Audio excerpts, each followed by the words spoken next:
want to start by asking you about your involvement in WWE 2K24. You're going to be part of the WCW DLC pack, making a return to WWE 2K video game series for the first time in 5 years. You've been in so many video games and had so much merchandise and stuff like that over the years, but does something like being in WWE 2K still excite you and feel like a big deal to you even today? Absolutely, and when I'm not in it, it pisses me off. And, it is what it is. I mean, I got taken out of that game because I helped some guy, I can't remember his name. He would go on to be this really big star, always on the cover of 2K24. I'd helped Cody when he left there. And we filmed everything with him, and it was a lot.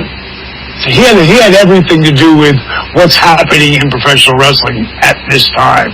So now that he's back and he's on top of the world, he's on the cover of the game, 2K24.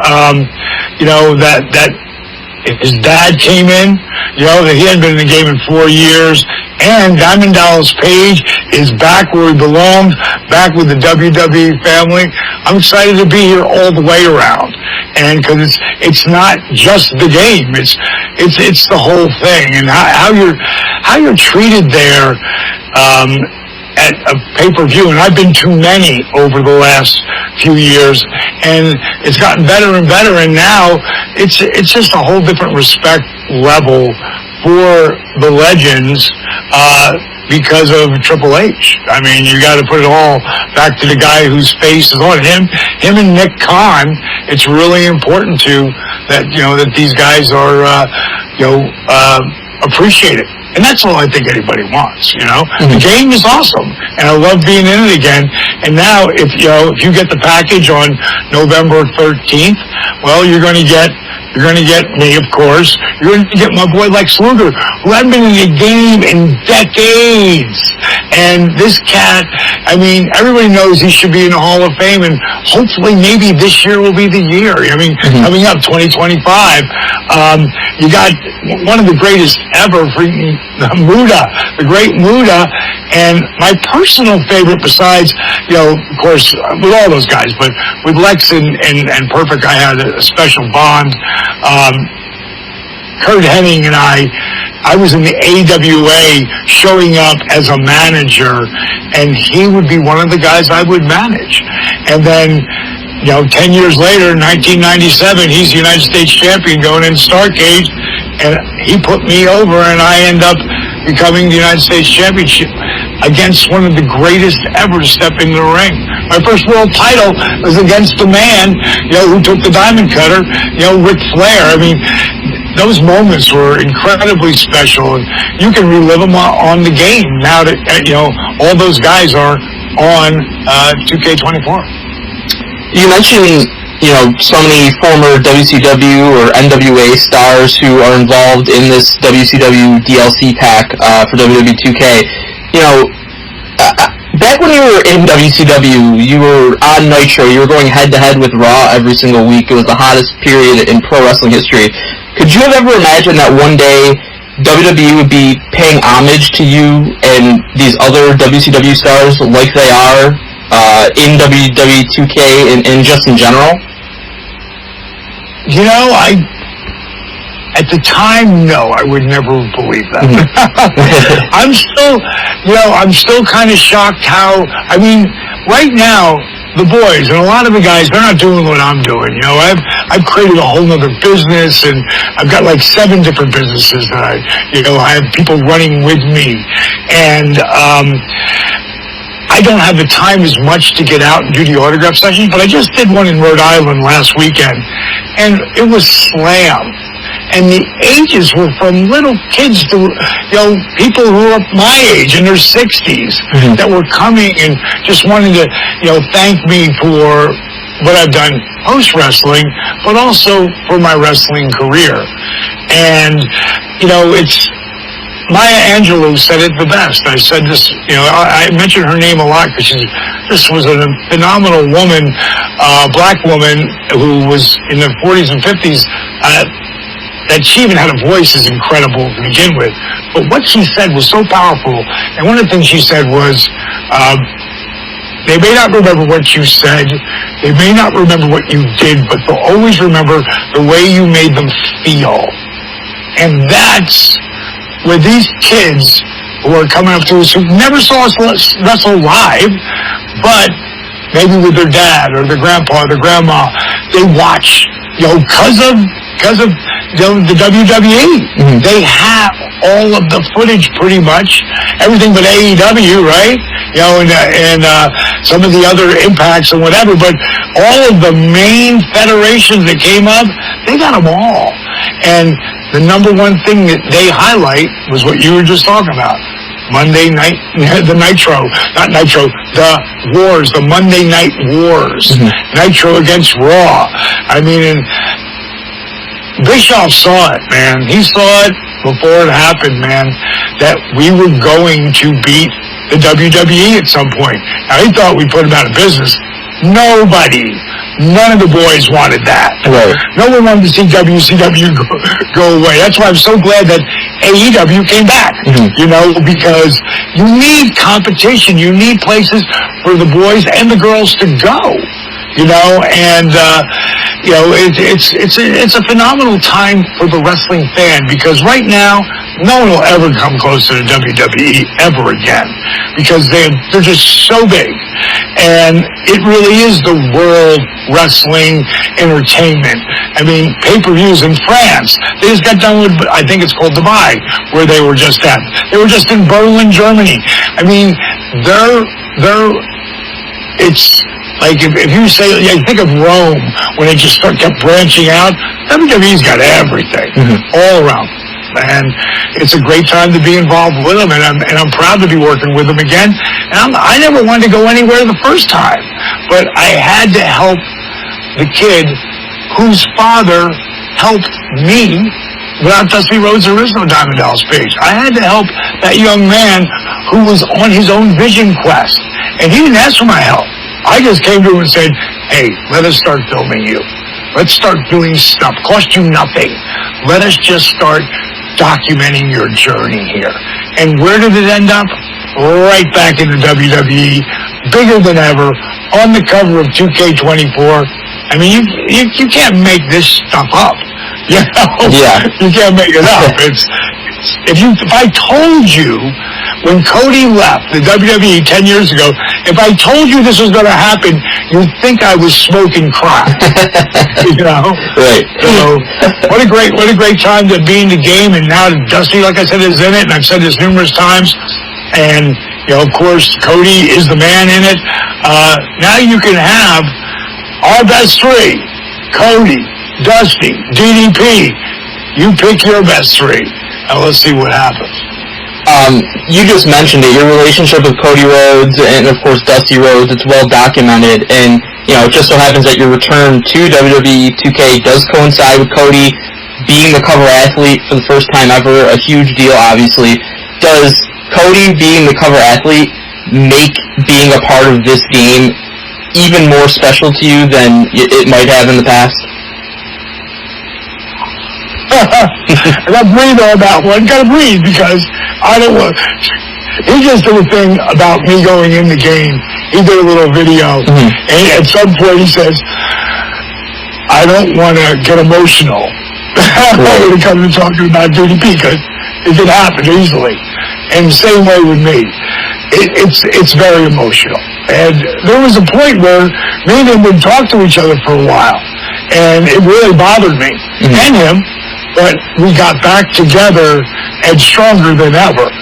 I'm so proud of him, like everything that he's done.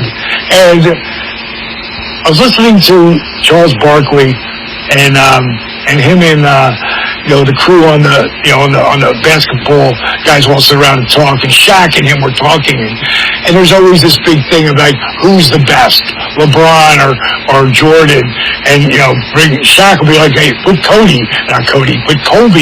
in that group. You gotta put him in there. And the one thing that Charles said that was so true, he said, forget all who's the best. This man has been in this business since he was 18, meaning LeBron James. He hasn't done anything.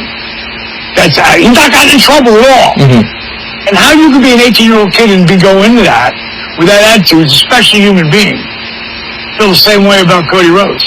Right. There's nothing that he doesn't do the right way. Mm-hmm. And that is an example. For all these kids, like, you couldn't pay him to turn heel right now. For all the money in the world, it wouldn't be worth it. Because he's leading the example for Libby. And then if they decide to have more kids, he's leading an incredible example. He's the first purebred babyface we've had in forever. Mm-hmm. And over humongously. All over the world. So yeah, really proud of him. If you can't tell. You talked about Cody. I just wanted to ask you one last question related to Dusty. Another example of WWE kind of recognizing the history and the impact of NWA and WCW lately, in recent years, Triple H bringing War Games to Survivor Series on an annual basis. That's coming up, obviously, later this month. That's a Dusty Rhodes idea. It's an iconic match type. What do you think it says about Dusty that something he created literally decades ago at this point is still so relevant and loved and looked forward to by fans in wrestling today? Dusty is one of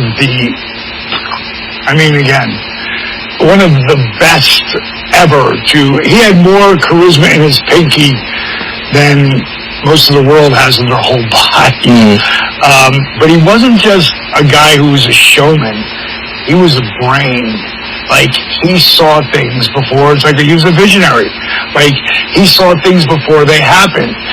And I can remember being around him at WCW, and there's people, everybody's heard it. There can be such backstabbing at times. Mm-hmm. Because professional wrestling, in the old days, for sure, was like Rome with muscle. Nobody got actually stabbed, but things, it was a tough spot, and guys would talk two sides of their faces sometimes, and I would say to Dusty, how are you staying positive through all of this? And he's like, oh, baby, living on the edge of a lightning bolt, I ain't gonna sell for any of them. We're gonna make this happen. It's gonna be bigger than ever. He just had that, like, I was so lucky. I never have the run I have if he's still booking through it all. They put him out the pasture, WCW. What I mean by that is they paid him to stay home because they didn't want him to go to WWE. Right. So I got to talk to him all the time. And we were already super tight.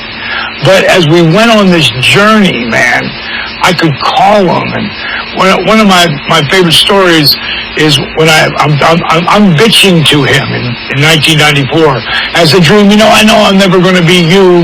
I know I'm never going to be Rick or Hulk. I know I'm never going to be world champion. But these damn bookers, they went, got it! Enough! What did you just say? And I felt kind of stupid. Because I said, well, Dream, I know I'm never going to be you or Rick. He said, no! What did you say after that? I said, well, I'm never going to be the world champion. He said, what the hell are you doing it for? If you don't believe you can be the world champion, you can get the hell out of our business right now. And I felt like he reached through the phone and just bitch slapped me, And he kept yelling at me, which he never yelled at me ever before then. And I can't tell you what he said, but I'll tell you exactly what I did. I wrote down on a ledger pad, it was right next to our phone, I will be the world champion in 5 years or less. It was 4 years, 4 months, and 14 days. When I got to step in the ring with Rick and Hulk and the franchise, the Stinger, the four-way dance. I don't think they did that match 3 times. Yeah. But that one, I'm in. And Randy, feud of the year in 1997, is the referee. And I walked out the world champion. Like, that was a moment. But Dream made me see it. Right. And that's what I needed, because I never thought I'd be there, you know, and I had to start to see it. I had to start to believe it. Like writing it down, I tell people all the time, just don't think it, ink it. And that don't mean you gotta write it down, put it on your phone. Go to notes, make it alarms. I have goals for myself I set all day long. Every time that alarm clicks off, if I can't get to it, I go boom. I'm gonna come back 10 minutes later. If I can't get it, boom, I come back to it 10 minutes later. I'm gonna do it. It's gonna be done. It'll be set on another list for the following day. Those type of goals, those little things, they make up the big things because they give you more confidence. My program, DDP Yoga, gives you more confidence. I've got a whole house. I got 13 of my champions here who all came in because of the Positively Unstoppable Champion challenge that we just did over this last year. I had to pick all 13. And I had thousands of them. But out of it, these 13 they just put the work in, not just physically, but mentally. And it's why they're here. And I want to tell everybody, because I know we're closing this down, Black Friday's coming up. It's around the corner. Go to ddpyoga.com, because we don't ever put on a sale like that, except for at that time. So that's where I'll be. Not just changing the world, not just helping people change their lives, but helping people own their lives. Awesome. Well, I want to congratulate you on, being back with WWE, being in this game, all your success, and, this was great, and I really appreciate you taking the time to talk to me today, so thank you. My pleasure, bro. Have a great day. You too. You take care.